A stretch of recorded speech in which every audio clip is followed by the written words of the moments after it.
स्वामी समर्थ माझ्या गोड ताईंनो, कशा आहात सगळ्या? खूप मनापासून स्वागत आहे तुम्हा सगळ्यांचं पुन्हा एकदा. आपल्या एका ताईने कमेंट केली होती की ब्लाऊज ताई शिवल्यानंतर फिटिंग छान बसतं, फिनिशिंग छान होतं, पण प्रॉब्लेम कुठे होतो तर ब्लाऊज घातल्यानंतर शोल्डर पुढच्या बाजूला सरकते. म्हणजे आपल्या गळ्याचे शोल्डर जे सेंटर इथे राहायला पाहिजे तो इथे सेंटरला न येता तो पुढच्या बाजूला सरकतोय आणि ब्लाऊज पूर्ण गळा त्याचा मोठा होतोय पुढे सरकल्यानंतर. हा प्रॉब्लेम नक्कीच होत असेल की ब्लाऊज जेव्हा सेंटर सोडून पुढे सरकतो तेव्हा गळा तितकाच, जेवढा तो वरून सरकतो तितकाच गळा खाली पुढे वाढतो. सो ते का होतं तर हा खूप मोठा प्रॉब्लेम खूप जणींना येतो. त्याची बरीच कारणं आहेत, पण झटपट सोल्युशन तुम्हाला मिळेल असं एखादी मी तुम्हाला ट्रिक सांगते आणि ती तुमची ट्रिक नक्कीच होत नसेल किंवा तुम्ही ती फॉलो करत नसाल म्हणून होतं. आता बघा, हा जो ब्लाऊज आहे हा 44 चेस्ट साईजचा ब्लाऊज आहे. ब्लाऊज शिवता मला आठवलं, म्हटलं चला फिटिंग झालेलं आहे याचं, अजून ओव्हरलॉक करायचं आहे. पण एका ताईचा प्रश्न आहे तर त्या सगळ्याच ताईंचा असू शकतो, त्यांना सुद्धा हा फायदा होईल.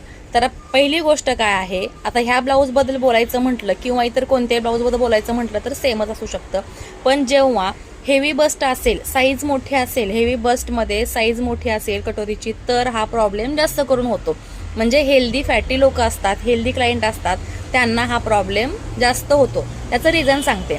आता नॉर्मली साईज असेल 36-34 तर हा प्रॉब्लेम होत नाही, पण 38च्या पुढे जर साईज असेल चेस्ट साईज तर हा प्रॉब्लेम मात्र नक्की होतो. कारण जेव्हा आपण ब्लाऊज शिवतो तेव्हा हा पार्ट प्रॉपर उंची नसेल तर तो शोल्डरमध्ये घातल्यानंतर, आता ही शोल्डर आहे ना, इथून प्रॉपर हा न बसता असा पुढच्या साईडला येतो. म्हणजे अर्धा इंच, 1 इंच, काही जणांची 1.5 इंच, 2-2 इंच शोल्डर मी पूर्ण ब्लाऊज पाठीमागून उचलून आलेला आणि पुढे आलेला पाहिलेला आहे.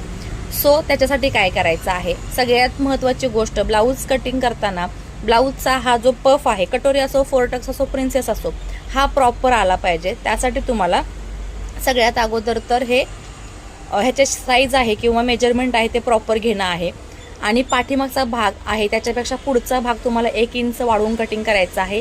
1 इंच राहू दे, पण पाऊण इंच का होईना वाढवावंच लागेल. त्यामुळे ही टक्स आहे, मग ती कटोरीची टक्स असो किंवा 4 टक्स असो, हा टक्स आणि हा पफ जेव्हा प्रॉपर येईल तेव्हा ब्लाऊज बसताना आपल्याला इथे प्रॉपर सेट होऊन बसेल आणि मग हा ब्लाऊज शोल्डरपासून पुढे येणार नाही. जेव्हा ही हाईट कमी होते आणि ब्लाऊज घातल्यानंतर आपण आता जेव्हा ब्लाऊज प्रॉपर घालतो तेव्हा इथे आपल्याला चेस्ट साईजला हा ब्लाऊज फिटिंगला बसला की तो प्रॉपर बसतो. पण इथे जर पफ कमी असेल या ठिकाणी तर मात्र ब्लाऊज पुढे तुमचा सरकू शकतो. एकदा हे कटिंग आणि या टिप्स फॉलो करून बघा आणि मग मला कमेंट सेक्शनला